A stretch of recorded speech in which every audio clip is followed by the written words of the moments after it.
Am I the asshole for harshly waking my son up? My wife, F27, started a new job last week and has to leave the house earlier. I work from home. Before this, she would be the one to wake up our son, 8, and I, M35, would be the one to pick him up from school. Since last week, I'm always waking him up. My son is definitely a mama's boy and listens more to my wife. I noticed it first when I started waking him up. When my wife woke him up, he would immediately get out of the bed. With me, he would always have an attitude, and I had to remind him multiple times to get up and get ready for school. I discussed this with my wife, and she told me to be patient with him, since the new change messed up his schedule as well. This morning I wanted to wake my son up again, but he wasn't having it as usual. He asked me to let him sleep for 10 more minutes. I agreed and left the room. I went back to his room 10 minutes later and told him to wake up. He refused, pulled the blanket over his head, and told me to get out of his room.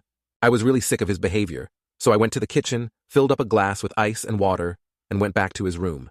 I asked him